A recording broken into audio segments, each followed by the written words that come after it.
Бајколент. Аудио бајке. Фигаро Зоки Поки. Заедно со Зоки Поки живее и еден Фигаро. Тој е можеби исто толку познат колку што е познат и прочуениот Бербер од операта Севилскиот Бербер, но за жал овој Фигаро нема никаква врска со берберскиот занает. Да знаеше барем малку да држи ножици и да подсечува ваму таму, тогаш косата на Зоки Поки сигурно секогаш ќе беше убаво подкастрена. Но можеби и за среќа.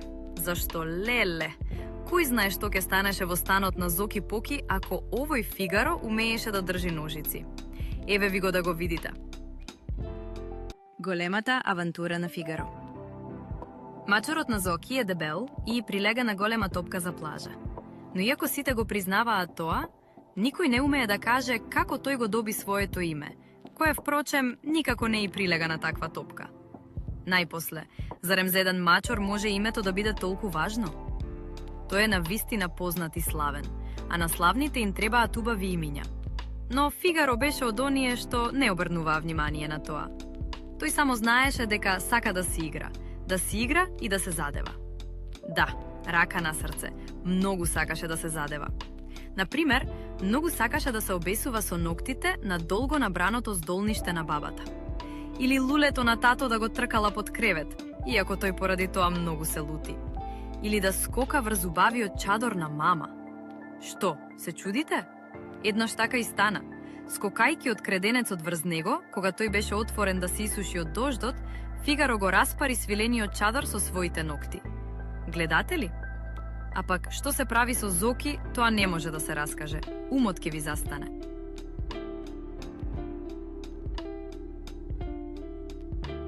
Сака, да си ја стави извалканата шепа врз секој негов најнов цртеж, за да изгледа како печат. Сака да лижне од секоја чаша млеко што Зоки треба да ја испие. Но кој му дава? Сака да ја завлече главата во чевелот на Зоки и така како збунет да јури низ станот. И уште што не. Но по се изгледа, најмногу сака да се игра со Муви. Штом ќе види Мува, заборава на себе. Скока по неа и врз креденецот и врз запалената печка, па дури заидна Мува може да се најде обесен и на лустерот. Како го прави тоа, никој не знае. Неговите скокови се вистинско чудо. Па бидејќи сите зборуваат за него, го фалат, ги опишуваат неговите збеснувања, го караат и го клоцаат, викаат по него, па само се слуша неговото име. Славата на Фигаро секој ден расте. Веќе секое дете од улицата знае за него. Но не може да се рече дека сите толку го сакаат колку што зборуваат за него. На славните им се восхитуваме, но дали ги сакаме, друга работа е. А завчера по улицата се пронесоа гласови. Фигаро, пш, пш, кутриот Фигаро, пш, пш. Замислете, Фигаро. Некој го сожалуваше, некој му се подсмеваше. Така ти е секогаш. А еве што се случи. Низ прозорецот во собата влета една оса. Сунчеше гласно и предизвикуваше. Фигаро ги наостри ушите и фр по неа. Таа на прозорецот, тој врз завесата, таа на таванот, тој врз креденецот, таа на креветот, а тој под креветот. Потоа таа на вратата, а тој над масата и ги исклешти забите. Одеднаш, осата долета право пред неговите нозе, а збунетиот Фигаро, пап, ја поклопи со муцунката. Што стана потоа? Фигаро мјаукна и се пикна под креветот, а осата остана неподвижна на своето место. Но повеќе не излезе Фигаро да излезе. Под креветот остана цел ден и молбите на Зоки не ги послуша. А кога дојде вечерта, со тажно мјаукање ја подаде главата. Сите подзинаа. Ова ли е Фигаро? Очите му беа речиси затворени, а носот како домат. Само опашката мрда помирливо и по тоа се познава дека гордиот Фигаро бара милост. Бабата го зеде вскут и почна да му става студени облози врз каснатото место. И како што се вели за некого дека откако ќе се попари од млеко, дува и на матеница, така по оваа случка и Фигаро почна да бега дури и од мувите. А тоа беше нешто што не смееше да му се случи на еден славен мачар. И кога оваа вест се пренесе по улицата со шепотење, славата на Фигаро почна да потемнува. Пш, пш, чувте ли што му се случило на Фигаро? Пш, пш. На улица. Денеска Лидија и Зоки поки нема што да прават. Одат тие двајцата околу својата зграда, а Зоки има во раката црно јагленче. Нацртај го Фигаро, вели Лидија. Зоки се завртува кон зидот и почнува да црта. Тој знае по нешто многу убаво да нацрта, а Фигаро особено убаво во црта. Нацртај му и коски, предлага Лидија. Нека се лаже Фигаро. Зоки нацртува и коска. Потоа тие пак шетаат околу зградата. Нацрта едно коковче, вели Лидија и Зоки поки пак црта. Нацртај му и пиленце. Така и коковчето и пиленцето остануваат над зидот, а Зоки и Лидија продолжуваат да шетаат. Ајде сега, нацртај тркалца, многу тркалца. И Зоки пак се завртува кон зидот и со своето јагленче црта многу тркалца. А сега нацртај еден стап голем, до таму голем. Зоки го допира јагленчето до зидот и почнува да трча. А над зидот останува предолга црна линија. Тоа е нацртаниот стап што го бара Лидија. Но на крајот од зидот, Зоки веќе нема јагленче во рацете. Тоа се потроши. Одеднаш еве еден постар човек. Што е ова? Ги прашува тој децата. Кое? Се чуди Лидија. Ваша ли е оваа зграда? Наша, вели Зоки, па и тој почнува да се чуди. Јас седам на 4-тиот кат, а Лидија под нас. Добро, вели човекот. Бива ли вашата зграда да изгледа вака грдо? Не е грда, вели Зоки. Ова се слики, како во градинката на Лидија. Ах, направи човекот. Ова веднаш треба да го избришете. О, не може, се буни Зоки и мака го фаќа од работата што би се отворила. Може со топла вода и со крпа. Но ние не можеме тоа да го направиме. Ние сме малечки, вели Зоки и се стуткува целиот за да се смали. Добра, тогаш ќе ви ги истегнам ушите за да пораснете. Не, го запира Лидија. Јас секи избришам Чичко, ви ветувам, сигурно. Ти си добра малечка, вели Чичкото. А кога ќе го избришеш? Па се разбира, Чичко, кога ќе пораснам. Не грижете се, нели ви дадов чесен збор? Кој бил кукавица? Денеска поголемите деца од зградата на Зоки Поки се фалат кој од кого е похрабар. И Зоки е меѓу нив. Тој вели, и јас сум храбар. Но големите деца не му обрнуваат внимание. И јас сум храбар, повторува погласно Зоки, но веќе е навреден. Пак никој не се завртува кон него. Никому ништо не му значат неговите зборови. Чувте ли? Сврескува Зоки кон големите деца. И јас сум храбар. Големите деца дури сега го погледнуваат, но малку зачудено. Кој е храбар? Се чудат. Јас, вели Зоки. Ти си кукавица, мајкин сине, велат големите деца. Те знаеме ние тебе. Не сум кукавица, ќе видите. Но големите деца веќе не го слушаат и го буткаат да ги остави насамо. Тогаш по улицата доаѓа голем двокатен автобус, црвен како црвениот албум во татковата работна соба. Во лутина и бес, засрамен и навреден, Зоки небаре добива крила и се стрчува кон него. Некој продорно крикнува. Се слуша страшно чкрипење на кочници. Големите деца се завртуваат таму и остануваат занемени. Пред големите тркала на црвениот двокатен автобус стои дете. Големо само колку нив. Вкочането и жолто како зрел лимун. Тоа е исплашениот Зоки Поки. Дури сега сваќа што направил. Нозете му се тресат и во главата му се врти. Иако автобусот веќе стои, тој со најголема радост би побегнал пред неговата огромна големина, но нема сили за тоа. Шоферот, исто толку жолт како него, ја брише потта од челото и вика кон Зоки. Но тој ни да се помрдне.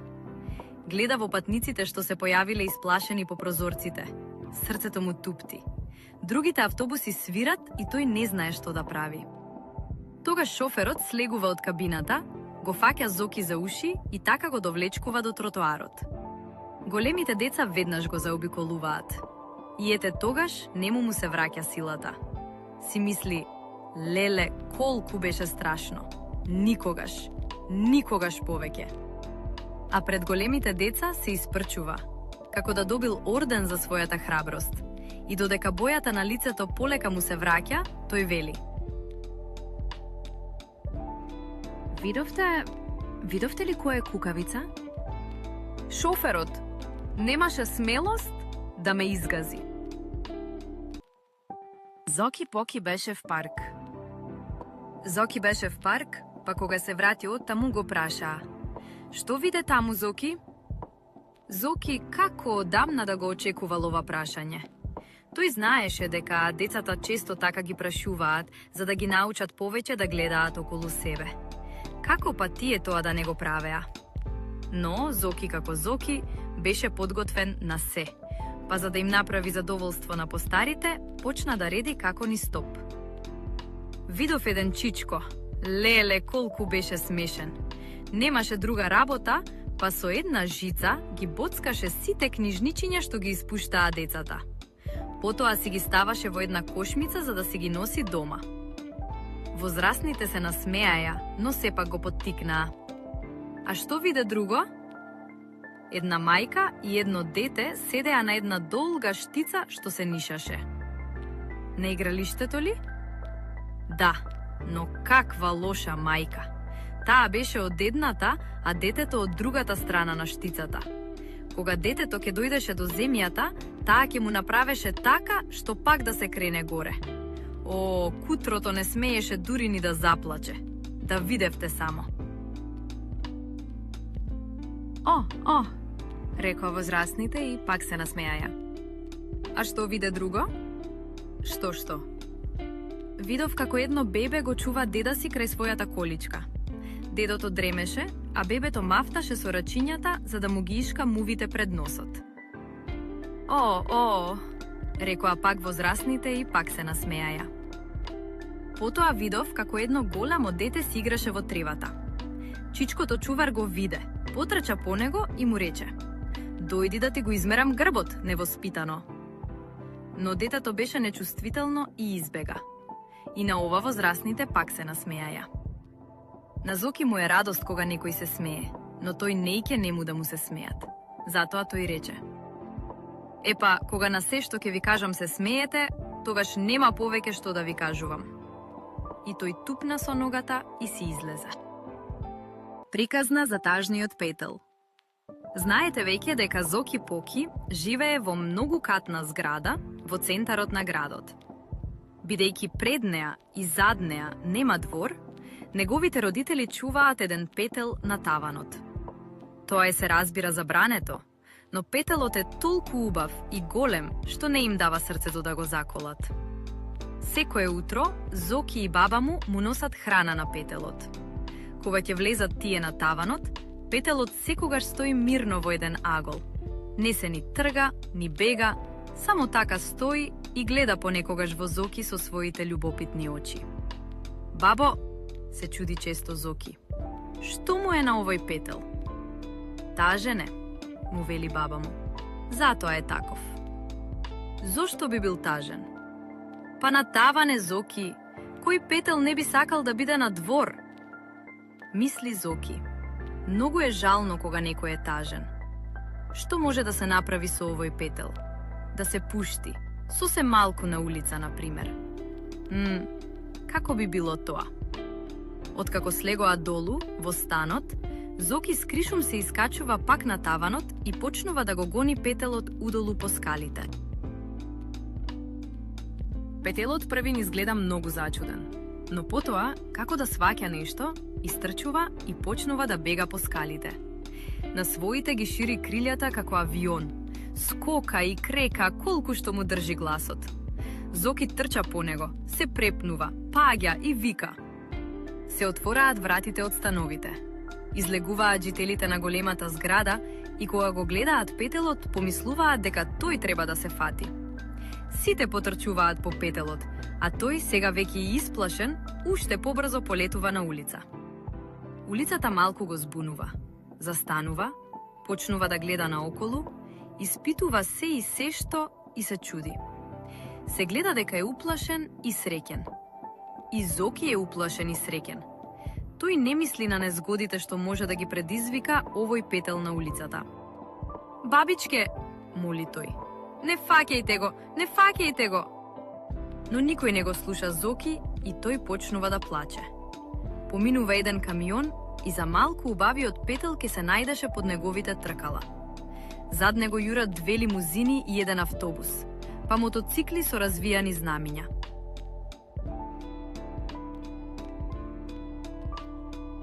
Петелот сосем се избезумува. Крека, ги шири крилјата и трча од еден до друг тротоар. Луѓето што трчаат кон него за да го фатат, уште повеќе го избезумуваат. Туку што ќе избега од нив, еве ги тркалата на некој автобус, еве ги нозете на некој минувач или количка на некое бебе. Ах, каква брканица! Сообраќајот се запира. Доаѓа полицаец и бабата на Зоки мора да плати казна. Во градовите домашните животни не смеат да шетаат на улица, и тоа треба да се знае и да се почитува. Но зарем тоа го знаеа Зоки и убавиот Петел? Петелот пак мора да се врати на таван. Но по овој настан, како нешто да се измени во неговиот живот. На Зоки му се чини дека тој сватил оти и овде има пријатели.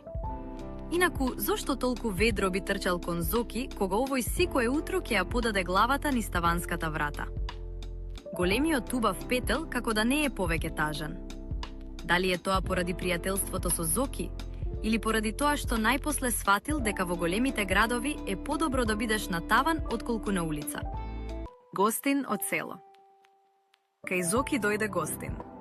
Едно селанче од некое далечно село, дете на пријателот од татко му. Се викаше Толе. И тој Толе постојано молчеше. Седи на столот, ги скрстил рацете и гледа во шарениот килим. А на Зоки му е здодевно тоа молчење. Сака да го забави, но бидејќи не знае како, тој се напрчува и вели: Вие в село немате високи куќи, нели? Немаме, мрмори Толе, како тоа да е виновен поради тоа. Немате ни кино? Немаме. Ни театар, ни циркус, ни големи улици, ни тротоари, немате ни лифтови, ни големи продавници, ни автобуси, ни... Немаме, одвај лепети Толе. Немате ни електрични печки, ни тераси, ни вакви огромни оџаци. Немаме. Па што имате тогаш?